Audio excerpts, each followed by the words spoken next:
हरे कृष्णा। आज हम ये जो चार श्लोक हैं, 8, 9, 10, 11 और 12, 5 श्लोक हैं, इनको समझने का प्रयास करेंगे। ये जो है और ये जो 5 श्लोक हैं, इसमें भगवान बता रहे हैं कि ज्ञान किसे कहते हैं। तो प्रभुपाद ने इसका बहुत लंबा तात्पर्य दिया है, बहुत डिटेल में समझाते हुए कि हमें इन श्लोकों को कैसे समझ। तो 8वां श्लोक है, अमानित्वम अदम्भित्वम अहिंसा शांति मार्जवम आचार्य उपासनम शौचम स्थैर्यम आत्म विनिग्रह। ठीक है। अमानित्वम माने, ये नीचे और देखेंगे इनके वर्ड मीनिंग। फिर इंद्रिया अर्थेषु वैराग्यम अन अहंकार एव च जन्म मृत्यु जरा व्याधि दुख दोषानुदर्शनम। 9वां श्लोक है, असक्तिर अनभिष्वंग पुत्रदार ग्रहादिषु नित्यं च समचित्त तत्वम इष्ट निष्ठ उपपत्तिषु। 10वां, मयि च अनन्य योगेन भक्तिर अव्यभिचारिणी। ये जो 11वें श्लोक में जो वर्ड आया है, मयि च अनन्य योगेन भक्तिर अव्यभिचारिणी, प्रभुपाद ने बताया है कि हमको पहले ये सबसे ज्यादा इम्पोर्टेंट, कि जितनी भी चीजें हैं कि आचार्य की उपासना करना, जैसे अमानित्वम मान न करना, अदम्भित्वम दम्भ न होना, और ये बहुत सारी चीजें हैं, इंद्रियों को कंट्रोल में करना, वैराग्य, अनहंकार, है ना। तो यहाँ पर यह पुत्र दार ग्रह, पुत्र माने बेटा, दार माने पत्नी, ग्रह यानी हमारे जो और चीजें हैं उनसे असक्त, मतलब उनसे अटैचमेंट ना होना। तो प्रभुपाद ने बताया ये इतने सारे जो आइटम है भक्ति जो ज्ञान के हम बोलते हैं कि ज्ञान है, उनमें जो सबसे इम्पोर्टेंट है वो ये है, मयि च अनन्य योगेन भक्तिर अव्यभिचारिणी विविक्त देश सेवित्वम अर रतिर अर्जन संसदि अध्यात्म ज्ञान नित्यत्वम तत्व ज्ञानार्थ दर्शनम एतद ज्ञानम इति प्रोक्तम अज्ञानम यत एतो अन्यथा।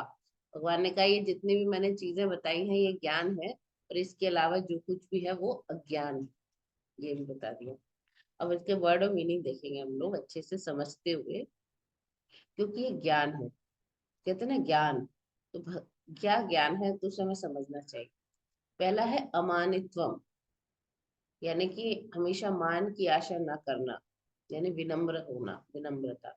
फिर अदम्भित्वम, दम्भ होता है जो प्राउड होता है, जो हम दूसरों को वो समझते हैं, वो उस चीज से दूर। अहिंसा, आपको पता ही अहिंसा, लेकिन प्रभुपाद ने इसका एक दूसरा मीनिंग किया, शांति। ये वाला शांति नहीं है, ये है शांति। शांति माने सहनशीलता, सहिष्णुता। फिर है आर्जवम माने सरलता, सरलता होती है। आचार्य उपासनम यानी प्रमाणिक गुरु के पास जाना। फिर है शौचम, शौचम माने क्लीनलीनेस, पवित्रता, जो हम नहाते धोते हैं वो सब शौचम में आता है। स्थैर्य माने दृढ़ता। आत्म विनिग्रह मतलब अपने इंद्रियों पर कंट्रोल। इंद्रिय अर्थेषु इंद्रियों के माप। वैराग्यम, वैराग्य। अनअहंकार माने मिथ्या अहंकार से रहित। देखिए मिथ्या अहंकार है अपने को शरीर समझना, तो अनअहंकार का मतलब ये अपोजिट हो गया, अहंकार का अपोजिट अनअहंकार। तो उसका मतलब होता है कि मिथ्या अभिमान से रहित, यानी अपने को शरीर जो समझते हैं हम वो ना समझना, असली चीज समझ। एव माने निश्चय ही, च माने भी, जन्म मृत्यु जरा और व्याधि। जरा माने बुढ़ापा, और व्याधि माने रोग। दुख दोष माने बुराई, अनुदर्शन। ये चार चीजें भगवान बता रहे हैं कि ज्ञान है। जन्म मृत्यु जरा व्याधि दुख दोषानुदर्शन माने जो भी व्यक्ति जन्म मृत्यु जरा और व्याधि के दोषों का जो है दर्शन करता है, वो ज्ञान है। देखना चाहिए संसार में कि, क्योंकि जन्म और मृत्यु तो हमें समझ नहीं आती कि कितना कष्ट होता है जन्म में और मृत्यु में, लेकिन एटलीस्ट हमको बुढ़ापे में और रोग का तो समझ में आता है। तो उनके दोषों का दर्शन करना चाहिए कि संसार में चार चीजें होती हैं, वो भी ज्ञान का एक पार्ट। फिर है असक्ति। असक्ति माने बिना आसक्ति के। अनभिष्वंग, बिना संगति के। पुत्र, पुत्र दार माने आपकी वाइफ। ग्रह आदिशु यानी घर आदि में। नित्यम निरंतर। च भी समचित्वम समभाव, समभाव रहना। इष्ट अनिष्ट उपपत्तिषु। इष्ट माने इच्छित चीज, अनिष्ट माने जो हम नहीं चाहते। हमारे जीवन में ऐसी कई चीजें होती हैं जो हम चाहते हैं और वो होता है, हमें बड़ा अच्छा लगता है कि हमने मेहनत की थी, हमें ये चाहिए था, हमें मिल गया। लेकिन हमारे जीवन में कई ऐसी चीजें होती हैं जो हम नहीं चाहते, वो भी हमको मिलती है। तो यहाँ पे भगवान कह रहे हैं कि जो समचित्त रहता है, यानी कि इच्छित मिले अनिच्छित मिले, उसमें वो संभाव रहता है। अच्छी चीज मिलने पर खुश नहीं होता, दुखी नहीं होता अगर उसको अनिश्चित मिलती है। तो वो एक ज्ञान का पाठ। मई च अनन्य योगिन, मुझ में भी क्या, अनन्य भक्ति से। भक्ति अव्यभिचारिणी, विदाउट एनी ब्रेक। अव्यभिचारिणी का मतलब होता है बिना किसी ब्रेक के। इसका मतलब बिना किसी ब्रेक के। ये एक भक्ति का एक पार्ट। विविक्त माने एकांत। देश माने, देश का मतलब होता है स्थान में। ठीक है, एक सेकेंड। तो एकांत स्थान। सेवित्वम आकांक्षा करते हुए। ठीक है। अरति, अरति माने अनासक्त भाव से। जन संसदी मतलब कहने का मतलब है कि आप बहुत ज्यादा संसार के लोगों का संग जो है नहीं कर रहे, बहुत ज्यादा संसार के लोगों का संग नहीं कर रहे। यहाँ पे मैं अव्यभिचारिणी का थोड़ा इंग्लिश मीनिंग आपको एक बार देख के बताती हूँ। अव्यभिचारिणी माने विदाउट एनी ब्रेक, यानी बिना बिना किसी व्यवधान। जब हम अपनी भक्ति हमेशा कंटिन्यूस करते हैं बिना किसी ब्रेक के, कैसी भी कंडीशन हो, उसको अव्यभिचारिणी भक्ति कहते हैं। तो भागवत में भी जैसे श्लोक है कि अहेतु की अप्रतिहता ये आत्मा सुप्रसिद्धति, यानी ये भक्ति अहेतु की होती है, बिना किसी हेतु के कि भगवान मुझे ये दे दो इसलिए भक्ति कर रहा हूँ। और अप्रतिहता विदाउट एनी ब्रेक होती है, कंटिन्यूस। तो उससे बहुत आत्मा को जो है, ये आत्मा सुप्रसिद्धति, तो आत्मा बड़ी प्रसन्न होती है उससे। ठीक है। तो उसके बाद हम यहाँ थे। जन संसति सामान्य आध्यात्म माने आत्मा संबंधी ज्ञान। ठीक है, आत्मा संबंधी जो ज्ञान है। नित्यत्वम उसकी शाश्वतता, मतलब हमेशा रहने वाला। तत्व ज्ञान सत्य के ज्ञान, तत्व माने सत्य।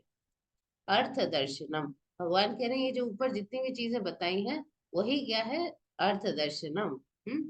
ज्ञानम इति प्रोक्तम, प्रोक्तम मैंने घोषित करता हूँ कि ये सब ज्ञान। ठीक है, आई अनाउंस, डिक्लेयर। अज्ञान, अज्ञान यत अतः अन्यथा, इसके अतिरिक्त जो है वो अज्ञान। अब हम देखेंगे मीनिंग। विनम्रता, दम्भहीनता, अहिंसा, सहिष्णुता, सरलता, प्रमाणिक गुरु के पास जाना, पवित्रता, स्थिरता, आत्मसंयम, इंद्रिय तृप्ति के विषयों का परित्याग, अहंकार का अभाव, जन्म मृत्यु वृद्धावस्था तथा रोग के दोषों की अनुभूति करना। ठीक है। वैराग्य, संतान, स्त्री, घर और अन्य, लिखा है ना कि घर आदिशु, ग्रह आदिशु, घर और अन्य सभी वस्तुओं की ममता से मुक्ति, वो भी एक ज्ञान है। ठीक है। वैराग्य इज वन थिंग। फिर ये जो संतान, स्त्री, घर और अन्य वस्तु की ममता से मुक्ति, ये एक आइटम। तो इन सब की ममता से मुक्ति वो एक आइटम। फिर अच्छी तथा बुरी घटनाओं के प्रति संभाव, इष्ट अनिष्ट, इच्छित अनिच्छित, जो भी चीजें मिले उनमें संभाव। मेरे प्रति अनन्य भक्ति। ठीक है। तो ये जो है ये भक्ति अव्यभिचारिणी। फिर एकांत स्थान में रहने की इच्छा। जन समूह से विलगाव, बहुत ज्यादा, जो प्रभुपाद इसे अच्छे से एक्सप्लेन करेंगे, अगर आप बहुत ज्यादा भक्त लोगों का संग करेंगे तो आपकी भक्ति डाउन हो जाएगी।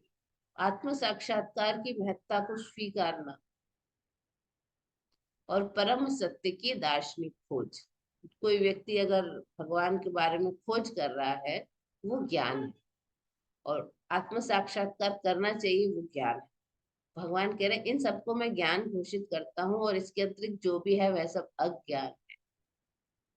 तात्पर्य, प्रभुपाद लिख रहे हैं कभी कभी जो अल्पज्ञ लोग हैं, मतलब मैक्सिमम लोग वैसे ऐसे ही हैं, ज्ञान की इस प्रक्रिया को कार्य क्षेत्र की अंतः क्रिया के रूप में मानने की भूल करते। उसका मतलब है, देखिए इससे पहले वाला जो श्लोक था, मैं इसमें से थोड़ा बुक से देख के बता देती हूँ। इससे पहले वाला श्लोक था 6 तो 7, उसमें जैसे फील्ड ऑफ एक्टिविटी है, ठीक है, क्षेत्र है, तो क्षेत्र माने फील्ड है, अब उसमें क्या उसकी एक्टिविटीज होती है। तो वो 6 और 7 श्लोक में भगवान ऑलरेडी बता चुके हैं कि 24 तत्वों से मिलके शरीर बना है। उन्होंने बताया कि 5 जो है पंच महाभूत हैं, उसके बाद 5 कर्मेंद्रियां, 5 ज्ञानेंद्रिया, एक मन, 5 इंद्रियों के विषय, ठीक है, उसके बाद प्रधान, और ये सब मिला के बुद्धि, मन, ये सब मिला के जो है 24 तत्व होते हैं। और इन 24 तत्वों का आपस में जो लेन देन होता है, तो उससे क्या होता है, इच्छा, द्वेष, सुख दुख, संघात, चेतना, धृति, ये सारे क्या है, ये है हमारे कर्म क्षेत्र की आपस में जो एक्टिविटीज होती है। ठीक है, इसको बोलते हैं कि field of activity and interaction, यानी कि इनके विकार, इनके विकार। तो जो 6 7 है उसमें बताया, ये जो श्लोक है 8 9 10 11 12, इसमें जो बताया गया है ये है ज्ञान की प्रक्रिया, है नॉलेज की। ये हमारे जो फील्ड ऑफ एक्टिविटीज है वो उसकी एक्टिविटीज नहीं है, जैसे कि उसकी इंटरेक्शन। तो यहाँ पे प्रभुपाद यही समझा रहे हैं कि वो चीजें नहीं है, लेकिन ये असली ज्ञान की प्रक्रिया है। प्रभुपाद लिख रहे हैं कि असली ज्ञान की प्रक्रिया। प्रभुपाद कह रहे हैं यदि कोई इस प्रक्रिया को स्वीकार कर लेता है, तो और सीरियसली अगर करे तो पॉसिबिलिटी उसकी है कि वो परम सत्य तक पहुंच पाएगा। प्रभुपाद फिर लिखा कि जो इसके पहले जो 6 7वें श्लोक में जो 24 तत्व बताए हैं, ये उनके इंटरेक्शंस नहीं है, ये उनका विकार नहीं है, वास्तव में उन 24 तत्वों से बाहर निकलने का साधन। ठीक है, हम ये जो आत्मा है, प्रभुपाद लिख रहे हैं देहधारी आत्मा 24 तत्वों से बने इस शरीर के आवरण में ना एक्चुअली फंस चुकी है, बंद है। और इसी ज्ञान से ये जो 8 से 12 बताया गया है, इससे ये बाहर निकल सकती है। इन 24 तत्वों के जो जाल में फंस चुके हैं हम लोग, है ना, इंद्रिया, कर्म इंद्रिया, कभी सुख, कभी दुख, कभी इच्छा, कभी द्वेष, है ना, ये तो उसके विकार है हमारे 24 तत्व। ये 24 तत्व आपस में इंटरेक्ट करते हैं, तो उसमें मन भी होता है, लेकिन आत्मा मन नहीं है। तो मन क्या करता है, जब आपकी पसंद की चीज होती है तो बड़ा खुश हो जाता है, तो हम सुख मानते हैं। लेकिन जब कोई चीज हमारे मन की नहीं होती है तो हम दुखी हो जाते हैं, बहुत दुखी हो जाते हैं, क्योंकि हमने कुछ अपना बना रखा होता है कि ऐसा होने से ही मैं खुश होऊंगा, ऐसा होना चाहिए मेरे जीवन। लेकिन जब वो चीजें नहीं होती हम दुखी हो जाते हैं। तो ये सारे सुख दुख है, और जो इच्छाएं उठती रहती हैं, है ना, और ये सब चीजें जो है इन 24 तत्वों के ही आपस में वो है इंटरेक्शन। तो यहाँ प्रभुपाद कह रहे हैं कि जो 8 से 12 है ये एक्चुअल में 24 तत्वों से बाहर निकलने का रास्ता है, आत्मा को यहाँ से हमें निकालना है, उससे बाहर निकलने का साधन। फिर प्रभुपाद लिख रहे हैं ज्ञान की प्रक्रिया के संपूर्ण वर्णन में जो सबसे इम्पोर्टेंट पंक्ति है वो 11वें श्लोक की पंक्ति है। 11वें श्लोक की पंक्ति बताया था, वो है कि भक्ति यो अव्यभिचारिणी मयि च अनन्य योगी ना भक्ति अव्यभिचारिणी, अनन्य भक्ति। तो अतः यदि कोई भगवान की, प्रभुपाद कह रहे हैं मान लीजिए उसने बाकी सारी चीजें कर ली हैं, उसको अमानित्वम भी है, अहंकार भी नहीं है, दम्भ भी नहीं है, और वो आ, सब काम है उसमें, जितने भी यहाँ जो चीजें बताई है, अनासक्त भी है, घर बार भी छोड़ा है, लेकिन अगर उसके अंदर बस ये एक चीज नहीं है, तो बाकी सारी चीजें उनकी कोई वैल्यू नहीं। तो ये सबसे इम्पोर्टेंट है।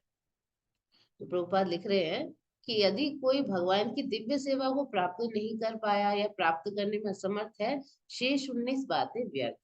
तो जो हमने पढ़ी थी टोटल, वो टोटल 20 थी।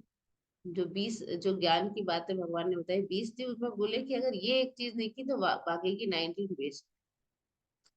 लेकिन अगर कोई भगवान की भक्ति में लगता है ना, और पूर्ण कृष्ण भावनामृत में भक्ति ग्रहण करता है, तो जो बाकी की जो 19 चीजें हैं वो धीरे धीरे अपने आप उसमें विकसित हो जाती।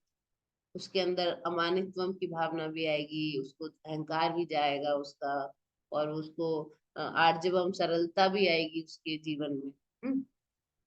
तो इसलिए कहा है भागवतम में, यस्या अस्ति भक्तिर भगवती अकिंचना सर्व तत्र समासते समासते सुरा। यानी कि जिसने भक्ति की अवस्था प्राप्त कर ली है, उसमें ये सारे के सारे जो गुण है अपने आप प्रकट हो जाते। तत्र समस्त सारे गुण समासते, जो जो देवताओं के गुण है वो सारे प्रकट हो जाते हैं सारे। तो 8वें श्लोक में एक और जो चीज आई, अब 8वें श्लोक में आई है आचार्य उपासनम।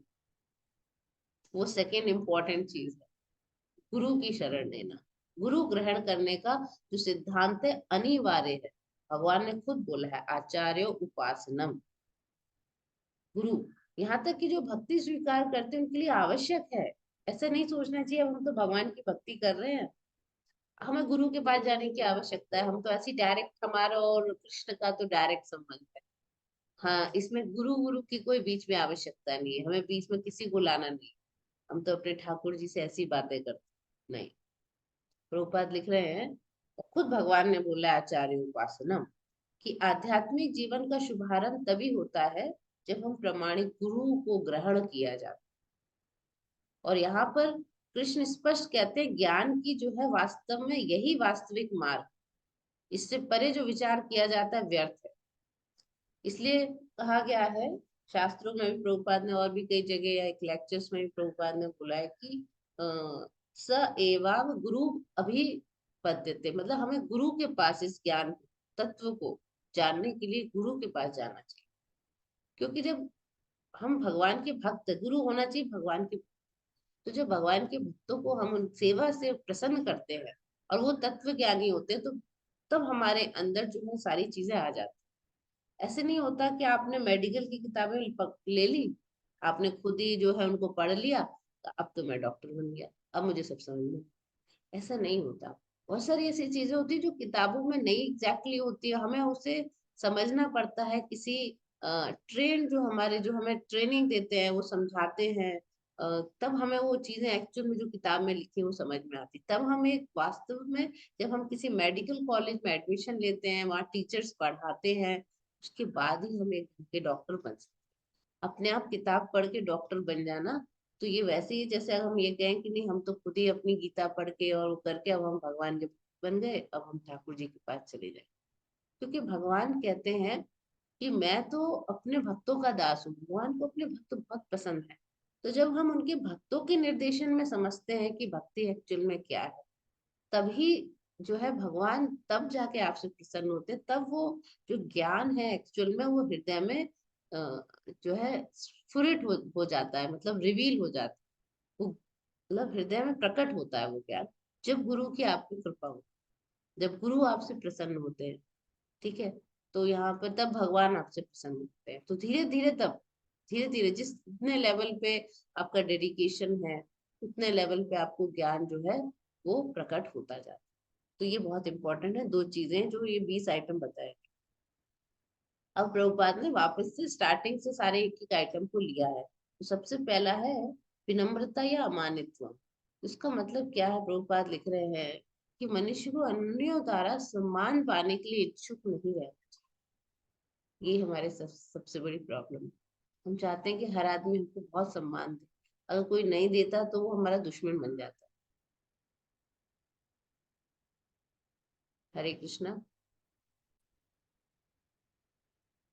तो प्रभुपाद लिख रहे हैं कि हम देहात्म बुद्धि के कारण अन्यों से सम्मान पाने की भूखे रहते हैं, क्योंकि हम अपने को शरीर समझते हैं, किसी पर्टिकुलर फैमिली में पैदा हुआ समझते हैं, हम अपनी बॉडीली ब्यूटी या अपने को जैसे समाज में प्रतिष्ठा है, हम उस फैमिली के खानदान के हैं, उसी वजह से, है ना, या ज्ञान है हमारे अंदर और, तो हम दूसरों से सम्मान पाने की जब भूखे रहते हैं। लेकिन प्रभुपाद लिख रहे हैं जो पूर्ण ज्ञान से युक्त व्यक्ति है वो जानता है कि वो शरीर नहीं, और शरीर से संबंध कोई भी वस्तु, चाहे वो आपको सम्मान मिले या आपको अपमान मिले, सब व्यर्थ। ये लेवल बहुत हाई होता है, हमारे देशों में अभी है नहीं। लेकिन हम अगर हम ध्यान पूर्वक भगवान के नाम का जप करेंगे गुरु के निर्देशन में, तो एक दिन जरूर इस लेवल तक पहुंचेंगे कि जब इस शरीर में सम्मान मिले या इसको अपमान मिले, वो दोनों एक ही हो जाएंगे। बिकॉज हम ये समझ पाएंगे कि ये तो शरीर हम है नहीं, अब इसको सम्मान या अपमान जो मिले हमें क्या फर्क पड़ता है। यहाँ लिखा है कि भौतिक छल के पीछे दौड़ने से कोई लाभ नहीं। इसका थोड़ा इंग्लिश में मैं देखती हूँ यहाँ पे थोड़ा।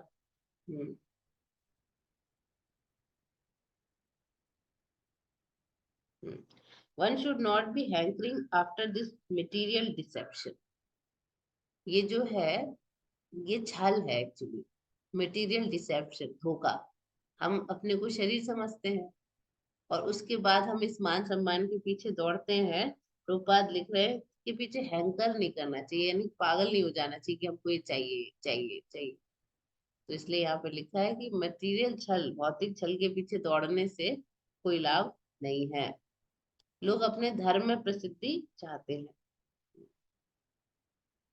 वो चाहते हैं कि हमारे धर्म के लिए हमें जो है वो करें। प्रोपा लिख रहे हैं, कोई व्यक्ति धर्म के सिद्धांतों को जाने बिना ही किसी उसमें सम्मिलित हो जाता है, और जो वास्तव में धार्मिक सिद्धांतों का पालन नहीं कर रहे ऐसे ग्रुप में वो शामिल हो जाता है। धीरे धीरे वो गुरु बन जाता है और अपना प्रचार करना चाहता है। यहाँ तक कि आध्यात्मिक ज्ञान में वास्तविक प्रगति की बात है, मनुष्य को चाहिए कि वह पहले अपनी परीक्षा करे कि उसने कहाँ तक उन्नति की है। अपने उसको परीक्षा करते रहने चाहिए कि मेरा अमानित्वम आया, क्या मुझे मान सम्मान से फर्क पड़ता है। ये हमारी क्या है, ये हम जज करते हैं अपनी प्रोग्रेस को। Actual advancement in spiritual knowledge, कोई भले ही गुरु के लेवल पे अपने को प्रचार करे, लेकिन उसके अंदर ये चीज होनी चाहिए, क्या वो उसके अंदर अमानित्वम का भाव आया। तो हमें हमेशा देखना चाहिए, क्योंकि हम लोग भी अपने को गुरु के रूप में एक्चुअल में प्रचार करते हैं, क्योंकि हर आदमी हमारी बात माने, तो हम भी गुरु ही बनना चाहते हैं। तो वी शुड नो, अब हमें पता करना चाहिए। अब अगला चीज है अहिंसा।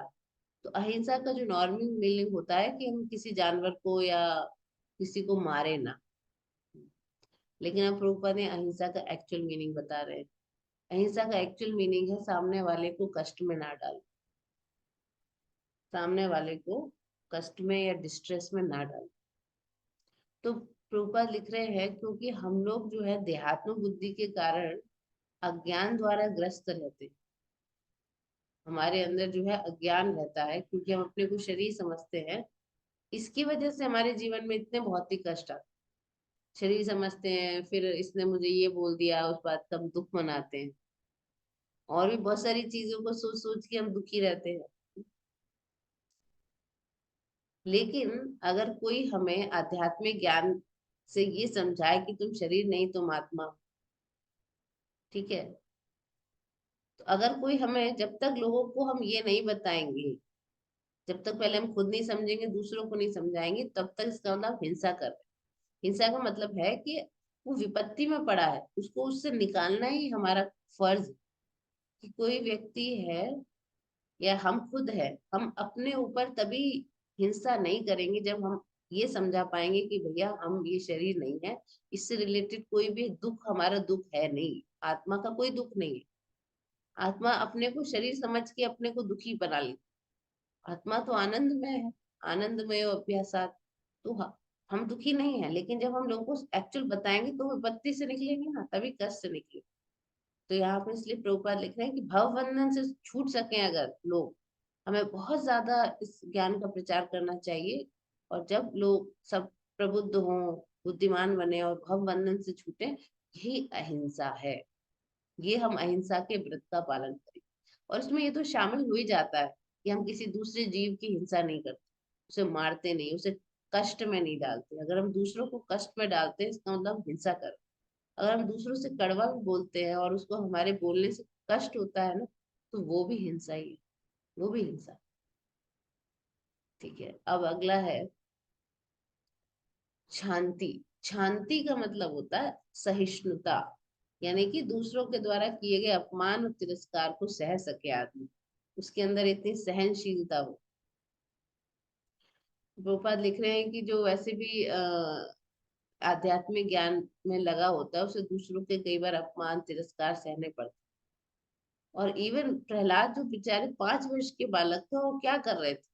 वो आध्यात्मिक ज्ञान को ही तो अनुकूल कर रहे थे, उन्हीं का तो अनुशीलन कर रहे थे, तो उन्हें कितना संकट का सामना करना पड़ा। तो इसलिए प्रभुपाद लिख रहे हैं कि हमें सहिष्णु होना चाहिए, संकल्प पूर्वक प्रगति करते रहना, संकल्प बहुत important। फिर है सरलता। सरलता का मतलब है कि व्यक्ति इतना सरल है, उसके अंदर कोई चालाकी नहीं, उसको कहते हैं सरल। फिर है आचार्य उपासनम। आचार्य यानी गुरु बनाना चाहिए। आध्यात्मिक ज्ञान में प्रगति करने के लिए अति आवश्यक है गुरु बनाना, क्योंकि बिना प्रमाणिक गुरु के संभव ही नहीं। फिर प्रभुपाद लिख रहे हैं कि विनम्रता पूर्वक जाए और सेवा करे, तब गुरु जो है आशीर्वाद देते हैं। क्योंकि वो प्रमाणिक जो गुरु होते हैं वो भगवान के ही प्रतिनिधि होते हैं, तो जब वो आशीर्वाद देते हैं तो शिष्य बहुत जल्दी प्रगति करता है भक्ति में।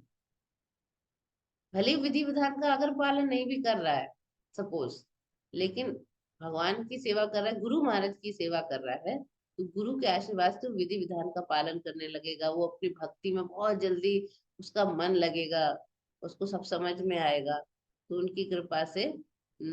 लेकिन जो बिना किसी स्वार्थ के गुरु की सेवा करता है, उसके लिए जितने भी नियम है जो बड़े कठिन लगते हैं विधि विधान, बहुत सरल बन जाते हैं, बहुत आसानी से उनका पालन कर ले। तो गुरु की कृपा इतनी इंपॉर्टेंट। फिर प्रभुपाद बता रहे हैं कि शौचम इज वेरी इंपॉर्टेंट। आध्यात्मिक जीवन में अगर आप प्रगति करना चाहते हैं तो आपको क्लीनलीनेस जरूर होना चाहिए, ठीक है? तो ये जो शौचम है, पवित्रता या क्लीनलीनेस, दो टाइप की होती है, आंतरिक और बाह्य। बाह्य पवित्रता है कि हमको स्नान करना चाहिए, सुबह उठ के दिन में कम से कम 2 बार भी कर सकते हैं, गर्मियों के टाइम पे एटलीस्ट, है ना? तो पहले जमाने में लोग 2 बार कम से कम स्नान करते थे, एक सुबह और एक शाम, शाम की पूजा से पहले, एक सुबह की पूजा से, ठीक है? और कृष्ण का चिंतन आंतरिक पवित्रता के लिए क्या करें? उसके लिए हरे कृष्ण कृष्ण कृष्ण हरे हरे, हरे राम राम राम हरे हरे, भगवान के नाम का कीर्तन करना चाहिए। तो इससे क्या होता है? प्रभुपाद लिख रहे हैं हमारे जो पूर्व कर्म है, उनकी जो धूल जमी है हमारे मन में, वो हट जाएगी, क्लियर हो जाएगा हमारा मन। इनकर और जितने पुराने संस्कार है हमारी, जो बहुत सालों से, अनंत जन्मों से जो दूसरों के प्रति हमारे अंदर जो घृणा है, कोई प्रेम है, वो सब धीरे धीरे सब हट जाएगा। इसका मतलब नहीं हम दूसरों से प्रेम भी हट जाएगा, मतलब एक न्यूट्रल भाव में आएगा व्यक्ति। किसी को स्पेशल वो दे रहा है अटेंशन, किसी से चिढ़ रहा है, सब धीरे धीरे हट जाएगा। पूर्व कर्म की सारी संचित जो है धूल हट जाएगी। फिर अगला है स्थैर्य, दृढ़ता। मनुष्य को बहुत दृढ़ संकल्प होना चाहिए, और बिना ऐसे संकल्प के वो आध्यात्मिक ज्ञान में कभी प्रगति नहीं कर सकता। मुझे सुबह उठना ही उठना है ब्रह्म मुहूर्त में, मुझे रात को टाइम से सोना है, बहुत सारी चीजें होती है कि मतलब सुबह उठ के स्नान करके ठाकुर जी का नाम जप करना है, ध्यान पूर्वक करना है। जब आदमी बहुत उत्साहित रहता है, संकल्प करता है, तब उसकी प्रगति बहुत आसानी से जल्दी। आत्म विनिग्रह का मतलब है आत्म से। इसमें एक ही चीज है, जो चीजें हमारी भक्ति में बाधा बनती है उनको तुरंत छोड़ देना चाहिए। इसलिए 4 नियमों का पालन प्रभुपाद बताते हैं। 4 नियमों का पालन बताते हैं कि नॉन वेज ना खाएं, और किसी प्रकार का नशा ना करें, भगवान को, ठाकुर जी को भोग लगा के खाना चाहिए। तो ये तो हमें फायदा करती है चीज, तो भोग लगा के। और बाकी जो चीजें हैं, है ना, तो जुआ, ये सब मन को विचलित करते हैं, तो ये चीजें ना करें। वो जो चीज जो है भक्ति में बाधक हो, जैसे अभक्तों का संग करना, सब छोड़ देना चाहिए। हम्म। फिर प्रभुपाद लिख रहे हैं कि वही, कि जो वस्तु को त्याग दो जो हमारे आध्यात्मिक पथ के प्रतिकूल है, इसी को असली वैराग्य कहते हैं। यही तो वैराग्य है, सिर्फ साधु बन जाना नहीं वैराग्य। तो यानी भले ही कोई चीज हमें बहुत पसंद है, लेकिन वो जैसे ऑफर नहीं है। हमें बहुत पहले चाट पकौड़ी खाना पसंद थी, लेकिन अब क्योंकि वो बाहर बना रहे हैं, कौन बना रहे हैं, ऑफर नहीं है, हम छोड़ सकते हैं। ये बहुत आसान नहीं होता कई लोगों के लिए चाट पकौड़ी भी छोड़ना, लेकिन जो असली वैराग्य फिर यही। तो ये तो एक छोटा सा एग्जाम्पल था। रूपा लिख रहे हैं, इंद्रियां इतनी प्रबल है, हमेशा इंद्रिय तृप्ति के लिए उत्सुक रहती हैं, तो इनकी मांगों को पूरा नहीं करना चाहिए, इनकी अनावश्यक मांग। उतनी इंद्रिय तृप्ति हो जितने आध्यात्मिक जीवन में कर्तव्य की पूर्ति हो। भाई भूख लग रही है, आदमी खाएगा, खा लो, लेकिन अननेसेसरली इंद्रिय तृप्ति जो हमारी आंख मांगती है, कान नाक सब मांगते हैं ना, उतनी तृप्ति नहीं करनी चाहिए। और प्रभुपाद लिख रहे हैं, सबसे इम्पोर्टेंट तो है जीभ। सारी मुसीबत की जड़ यही है। कैसे? अगर इस पे कंट्रोल हो गया तो सारी इंद्रियां धीरे धीरे अपने आप कंट्रोल में आ जाए। तो दो चीजें, एक तो खाना, लोगों से बहुत सारी चीजें छूटती नहीं है, जीभ का जो है कंट्रोल नहीं है खाने को लेके। और दूसरा बात कर, ठीक है। तो जो भी हमारा जो बोलने का तरीका है, वाणी है, अगर वो खराब है तो आप भक्ति कभी नहीं कर सकते, क्योंकि इससे सामने वाला भी डिस्टर्ब होगा और आप भी डिस्टर्ब हो जाओगे। विचलित हो जाते हैं हम लोग। तो वो बहुत इंपॉर्टेंट है। भगवान ने भी कहा है 18वें चैप्टर में कि वाणी की तपस्या क्या है, कि सच्चे भाने वाले शब्द बोलना जो सामने वाले को विचलित ना करे, एजिटेट ना करे, सामने वाला गुस्सा ना हो जाए हमारे शब्दों को सुनकर। तो उसको कहते हैं जीभ पे कंट्रोल, वाणी की तपस्या। और सिर्फ भगवान को भोग लगाया हुआ खाने से ही जीभ की तपस्या है। हम वही खाएंगे जो ठाकुर जी को ऑफर्ड हो, और हम ज्यादा इधर उधर की बात नहीं करेंगे, भगवान का कीर्तन करेंगे, भगवान के बारे में बात करेंगे। जीभ की जो है ये दूसरा कंट्रोल। आंख है, इधर उधर की चीजें देखती, प्रभुपाद कह रहे हैं भगवान के सुंदर रूप को देखिए, तो उसे देखने से हमारी आंखें कंट्रोल में आएंगी। कान है, बहुत सारे फिल्मी गाने, लता मंगेशकर का, इसका उसका, ये सब सुनने से कुछ नहीं होगा। हम बहुत ज्यादा और अपने को शरीर समझने लगे। और इससे हम, इसीलिए कानों को क्या करना चाहिए, भगवान के विषय में श्रवण में लगाना चाहिए। अपनी नाक को भगवान को अर्पित फूलों को सूंघने में लगाना चाहिए। यही भक्ति की विधि है। और ये समझना होगा कि भगवत गीता केवल भक्ति के विज्ञान का प्रतिपादन करती है। भक्ति प्रमुख और एकमात्र लक्ष्य भगवत गीता को पढ़ने का। तो जो प्रभुपाद कह रहे हैं कि भगवत गीता के ऐसे भाष्यकार हैं जो अन्य विषयों के प्रति पाठकों का जो है ध्यान आकर्षित करते हैं, लेकिन वो मेन विषय से भटक जाते हैं, भगवान की भक्ति करना। हम्म। फिर प्रभुपाद लिख रहे हैं, मिथ्या अहंकार का अर्थ है अपने को अनअहंकार, हमने पढ़ा था। आज ये सेशन थोड़ा लंबा होगा क्योंकि बहुत सारी डिटेल है, इतने आइटम बताए। तो अनअहंकार का मतलब है अपने को शरीर मानना। जब कोई ये जान लेता है कि मैं शरीर नहीं आत्मा हूँ, इसका मतलब वो उसका रियल अहंकार, रियल ईगो उसको प्राप्त होता है। ईगो तो रहता है, ईगो आप छोड़ नहीं सकते। ईगो का मतलब है अपने को जान लेना। अब अपने को आप शरीर जान रहे हो या आत्मा, वो वाली बात है ना। तो मिथ्या अहंकार की भर्त्सना यानी कि बुराई की जाती है, रियल की नहीं। रियल हमें पता होना चाहिए, हम आत्मा है और भगवान के दास, ये रियल अहंकार। तो प्रभुपाद लिख रहे हैं, बृहद अरण्यक उपनिषद में भी बताया है, अहम ब्रह्मास्मि, मैं ब्रह्म हूँ। पर ब्रह्म नहीं हूँ, लेकिन मैं ब्रह्म हूँ, आत्मा हूँ। ठीक है। तो मैं हूँ, ये बात, ये भाव तो रहता है कि मैं हूँ, यानी अहंकार तो है, लेकिन कौन हूँ? अहम माने मैं हूँ। कौन हूँ? ब्रह्मास्मि, ब्रह्म। ये ब्रह्मा नहीं है, कई लोग इसको ब्रह्मा पढ़ते हैं। तो ब्रह्म अस्मि, इसलिए डंडा लगा हुआ है आ का, ब्रह्म अस्मि, ब्रह्मास्मि, यानी ब्रह्म हूँ। ब्रह्मा जी तो चतुर्मुखी ब्रह्मा होते हैं। ये ब्रह्म जो है आत्मा के लिए प्रयुक्त हुआ है। तो ये वास्तविक अहंकार, प्रभुपाद कह रहे हैं, कुछ लोग कहते हैं अपना अहंकार त्याग, तो अहंकार नहीं त्यागा जा सकता। मैं हूं ये भावना तो रहेगी, स्वरूप है हमारा। देहात्म बुद्धि का त्याग करना ही वास्तविक इसको अहंकार को त्यागना होता है। फिर अगला है, जन्म मृत्यु जरा और व्याधि को स्वीकार करने के कष्ट को समझना।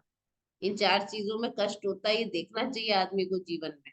पेसिमिस्टिक व्यू होना चाहिए इस चीज को लेकर। तो यहाँ पे प्रभुपाद बता रहे हैं कि भागवतम में बहुत वर्णन आता है कि छोटा बच्चा जो मतलब एक जो आत्मा है वो कैसे उसका शरीर माता के गर्भ में बढ़ता है, फिर कैसे बनता है, फिर वो कैसे वहां रहता है माता के गर्भ में, फिर वो कैसे बाहर निकलता है तो उसे क्या क्या कष्ट होते हैं। बहुत अच्छे से वर्णन है। प्रभुपाद कह रहे हैं कि बच्चे को भी बहुत जन्म के टाइम कष्ट होता है। हम सोचते हैं माँ को बड़ा पेन हो रहा है, जितना पेन माँ को होता है, क्योंकि वो जो है एक वायु है, जो अपान वायु, वो नीचे की तरफ बच्चे को जब ढकेलती है, तो जितना कष्ट माँ को होता है उतना ही कष्ट बच्चे को भी होता है बाहर निकलने में। उसको भी बहुत पीड़ा होती है, इसलिए वो बहुत रोता है निकलने के बाद। हम्म। लेकिन हम भूल गए कि हम अंदर जब 9 महीने थे तब हमें कितनी प्रॉब्लम थी, बाहर निकलने में दिक्कत हुई, फिर बाहर निकल गए तो मच्छर काट गया तो भुजा नहीं सकते थे, कितना कष्ट होता था। हम्म। ठीक है। और फिर पर प्रभुपाद लिख रहे हैं हम भूल जाते हैं, इसलिए हम जन्म मृत्यु का कोई हल नहीं निकालते। तो मृत्यु के भी बहुत कष्ट है, और ये शास्त्र में उल्लेख है कि कितने सैकड़ों सैकड़ों बिच्छू डंक मारते, इतना कष्ट होता है आत्मा को ये शरीर छोड़ने में। लेकिन एटलीस्ट प्रभुपाद कह रहे हैं कि जो बुढ़ापा है, रोग है, इसका तो हमको प्रैक्टिकल एक्सपीरियंस है। कोई भी नहीं होना चाहता, और तो भी बीमारियां तो आती हैं। बूढ़ा नहीं, हम लोग कितना चाहते हैं बूढ़े ना हो, लेकिन घुटना खराब होगा, धीरे धीरे बूढ़े होंगे। ये इन दोषों का दर्शन करना ही, और पेसिमिस्टिक व्यू होना चाहिए, निराश कहते ना, आशावादी रहो। नहीं, इस केस में हमें निराशावादी होना चाहिए कि संसार में कोई आशा नहीं है इन चीजों की, कि हम इन 4 कष्टों से बच सकते। हम्म। तो इन चीजों को दर्शन करना चाहिए और समझना चाहिए कि ये संसार रहने की जगह नहीं है, और यहाँ से निकलने का प्रयास करना चाहिए। फिर प्रभुपाद लिख रहे हैं ये जो बात यहाँ हुई है कि संतान से, पत्नी से, घर बार से आप विरक्त हो जाओ, इसका अर्थ ये नहीं है कि हमारी उनके प्रति कोई फीलिंग ही ना हो अपने घर वालों के प्रति। ठीक है। ये बोल रहे हैं कि जब वो लोग बहुत आपके आध्यात्मिक उन्नति में बहुत बाधक बन जाए, तब आप उनके प्रति आप बिल्कुल आसक्त ना हो।